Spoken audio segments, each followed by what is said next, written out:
Hi, Matt Byer of Matt Byer Organizing with Organizing Attics. The attic represents the third of the major storage spaces in a typical home, what I call stockroom spaces. I've talked about how the garage is the best storage space to start with because it tends to have so many quick wins to purge, and because it then makes sense to establish exit zones there for the rest of the house. The basement is typically the largest storage space, less accessible than the garage, but more accessible than the attic. Because the attic is the least accessible space, it is best suited for items you access annually or less frequently. Some examples would be holiday decorations, off-season clothes, archives, unused decor, outgrown toys and clothes, moving boxes, keepsakes, and luggage. A note about the last two items. First, luggage. If you travel regularly for business, then it makes sense to keep a carry-on bag closer to your bedroom. But if the family vacations only 1 to 2 times a year, then the bulk of your luggage should probably go in the attic. However, luggage requires more access than the other attic candidates, so it should be positioned closest to the attic door. Next, keepsakes. These are items you're keeping purely for sentimental reasons. They are the most irreplaceable items, but they do not require regular access. The attic tends to be dry storage, which is good, but it also tends to get very hot, which is not good for photos. Photos are a big part of keepsakes, but they should be stored in a more climate-controlled part of your home.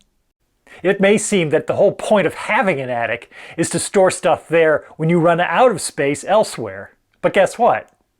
You can run out of space in the attic, too. You will run out of accessibility space before you run out of storage space. That's not good because an inaccessible attic renders it useless. So unless you have established maintainable, clear paths, your attic is not organized. Clear paths should represent your goal, and a cleared storage represents your starting point. Why? Because the stuff you're purging has to go somewhere. A cleared garage is the perfect place to hold discards and donates until the hauling trucks arrive. So what's your middle point? That's the processing zone. You can't clean a mess in a mess. Inside an attic, you have limited room to move, let alone process. So don't. Establish a processing room on the floor below. Protect any exposed beds or floor with plastic sheets or tarps. Attic contents do get dusty. Bring down just enough boxes to review to fill up one wall. Leave another wall open to collect items to keep. After reviewing, get the discards and donates out and move the keeps back up to the attic as you bring down the next review candidates. The first step in prioritizing is to declutter. The second step is to establish dedicated zones. Dedicated zones are what will help you stay organized, because dedicated zones are what establish reasonable limitations. For example, perhaps you determine that you still have half a wall of Christmas decorations.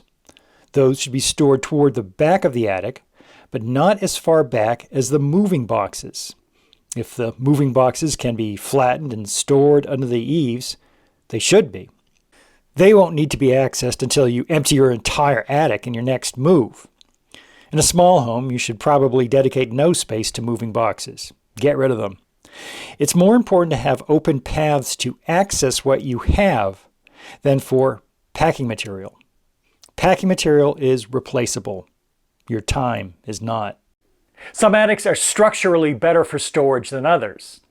Multiple ducts and vents can make it difficult to stack or shelve items.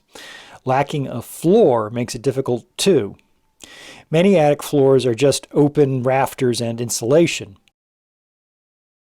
A product that I like for this problem is the Lock and Rollin flooring solution. It's easy to install, it can fit through the narrowest entrances, and it can increase your attic storage options 100%.